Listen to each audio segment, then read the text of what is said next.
So today I wanted to talk a little bit about paddle reviews. There's been a little bit of the phrase that comes to mind is a dust up. Mid-century pickleball kind of mentioned in one of their videos that there's no way that some of these these bigger paddle reviewers can fully review a paddle because they get too many paddles. And basically, their reasoning is because they played with a particular paddle and they had a completely different experience with it the more the paddle changed over time. And so they mentioned that and they talked about their review process. And then what happened was Chris Olson over at Pickleball Studio saw that video. And I really like the way he handled this because he didn't take it as like a personal attack. He took it as an opportunity to make a video and talk about how he reviews paddles and what that process is like and what goes into a paddle review. And he kind of talked about this triumvirate. He called it a triangle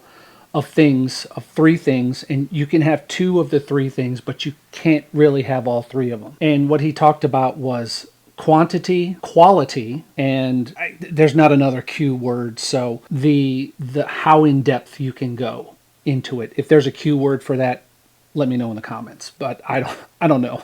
I'm trying to think about it, but it's not coming to mind. Anyway, so he talked about these three things, and you can have two of the three basically at this point, because unless you have a huge production crew, you can't do all three. And he talked about how they choose which paddles to review and how they've kind of introduced this new format because they can't review all these paddles, like fully review an in-depth review of all these paddles that they're getting. And I really like the way Chris handled it. And so, midlife pickleball or mid-century pickleball sort of responded to that video as well.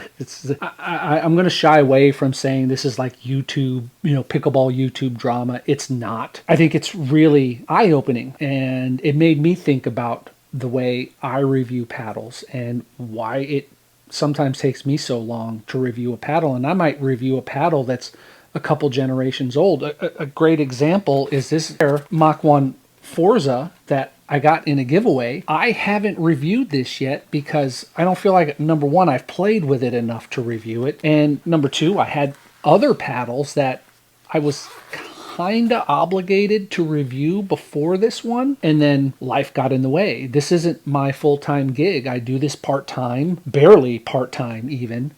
And so when I make a video, it's going to take a little time. Now, with me, I try to play with a paddle as much as possible before I review it. I might make an initial reactions video. I might create an unboxing video for it. But for the most part, I try to get a lot of games under my belt. I like to play with the way that the average rec and amateur player would play with a paddle. And sometimes the way a paddle plays changes over time, and other times it doesn't, which is why I try and hit the paddle against the wall. I try and use a ball machine and hit balls with it just to kind of initially get that out of the way. I might drill with my son or with a partner before I play somewhere just to get more hits on the paddle and get an understanding of how does this paddle feel and kind of break it in. We're starting to hear more about paddle break-in, especially with these foam paddles. And so it means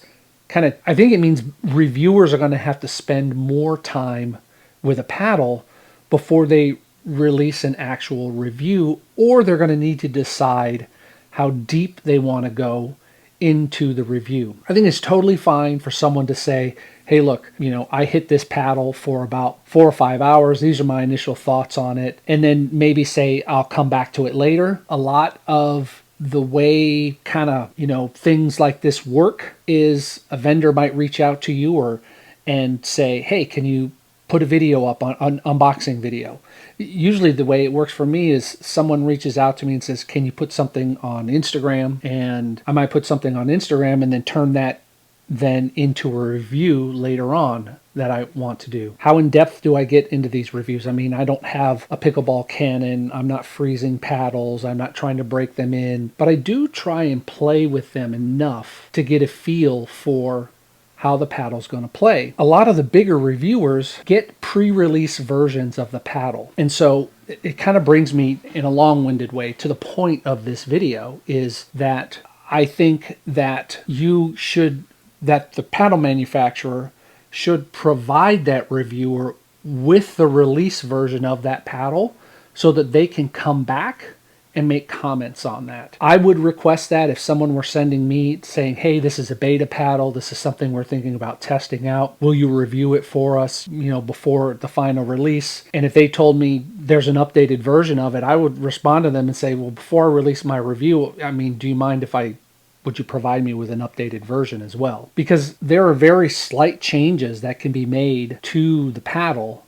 and it will affect the way it plays, whether it's the way they do the layup on the face, whether it's the foam that they put in, where they put the foam, how much foam they put in there. All these kinds of different things can change the way the final product plays. And so I think it's important that viewers are upfront about how much they've played with a paddle and what their thoughts are on it. Sleeves is, I'll give you a great example. Sleeves says it's a snapshot paddle review. When I hear the word snapshot, I don't think of anything, that's a long-term review. He's going out, maybe he plays some games with it, maybe he hits against the wall with it, maybe he hits some balls off a machine, and he gives you kind of a, some people might call it a first impressions, but he calls it a snapshot review, because it goes with sleeves, right? Senior Pickleball Report, sleeves, snapshot review. And he's pretty upfront about that when he says that, this isn't an in-depth review. In the title, snapshot.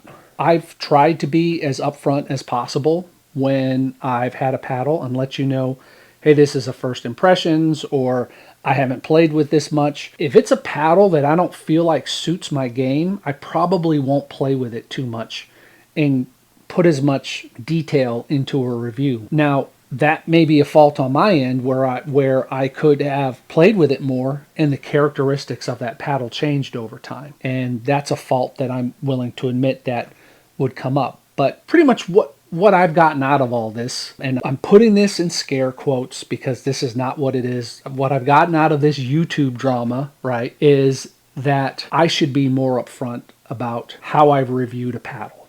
I'm not going to go in depth like he did, like Chris did, about his whole review process. I don't think you're really interested in that, but I'm going to start being upfront and saying this is how much I've played with it and this is what I think about it, and whether or not I think the characteristics of that paddle might change with more playtime. That's it. I've got this Valair Mach 1 Forza left to review that I want to bring to you, and I have another paddle coming from Brick House pretty soon that I think I'm going to review as well. They've sent it to me and asked for feedback, but they haven't particularly said they wanted a review, but why not? May as well review it. But other than that, I don't really have any other reviews coming up. If you're a paddle manufacturer and you're looking for a small channel, you want to get the word out to amateur rec players about your paddle, I'm more than happy to hit your paddle and give you my opinions and share them here on YouTube. All right, that's it. Thanks for watching, and I'll see you out on the pickleball courts.